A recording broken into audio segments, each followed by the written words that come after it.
ये चटनी खाना, पेट में जलन हो जाएगी।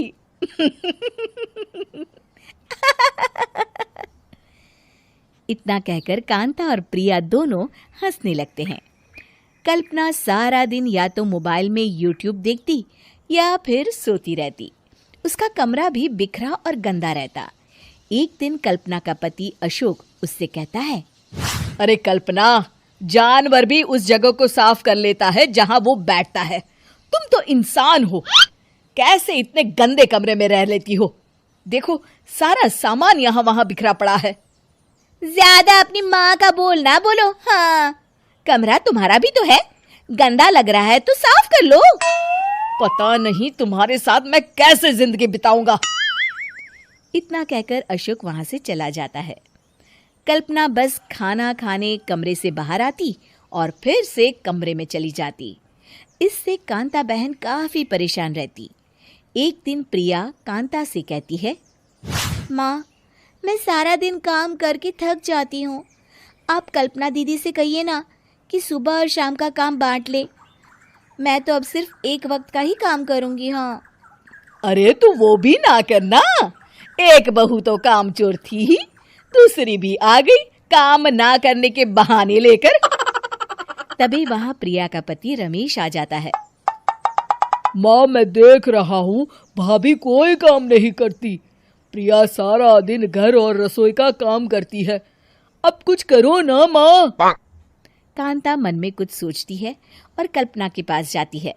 कल्पना फोन पर मेकअप करना देख रही होती है। कल्पना, तुम सारा दिन बस मोबाइल देखती हो, घर का कोई काम भी कर लिया करो। प्रिया सारा दिन काम करके थक जाती है। आज से मैंने फैसला किया है, एक वक्त का काम तुम करोगी। सुबह का खाना तुम बनाओगी और रात का प्रिया। आप लोगों ने काम को हव्वा बना रखा है। अरे पता नहीं थोड़ा सा ज्यादा काम करने में आप लोग घबरा क्यों जाते हैं। और हाँ, बहुत ज्यादा प्रिया की तारीफ मत करिए मेरे सामने। बड़ी बहू तो मैं ही रहूंगी। मैं कुछ नहीं जानती। कल सुबह मुझे वक्त से खाना चाहिए। रसोई में आ जाना, वरना कल से तुझे खाना नहीं मिलेगा।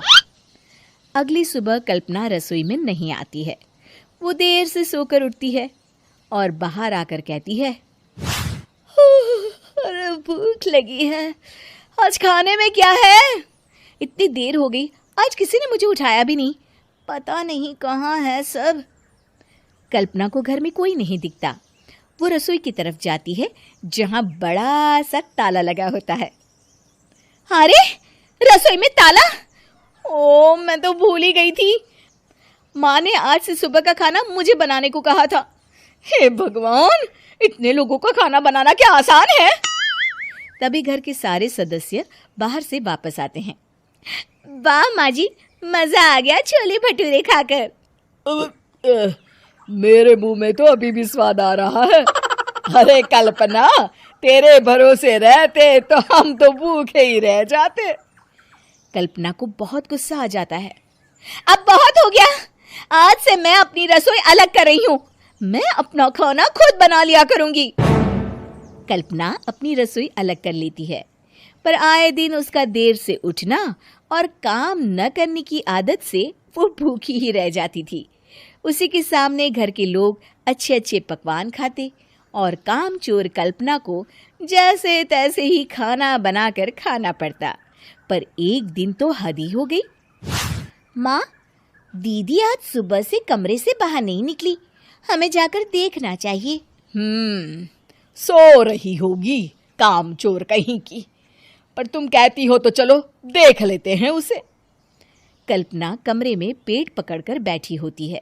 हाय मेरा दर्द, पेट दर्द के मारे मर रही हूँ मैं।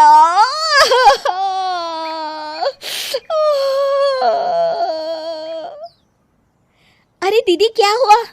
पेट में दर्द क्यों हो रहा है? डॉक्टर को दिखाया आपने? माँ। कल्पना खड़ी होती है और माँ जी के पास आती है। मुझे माफ कर दीजिए, अब से मैं सारे काम में मदद करूंगी, कभी आलस और काम चोरी नहीं करूंगी। हाँ हाँ, वो तो ठीक है, लेकिन अचानक क्या हो गया? जो तू काम करने को तैयार हो गई?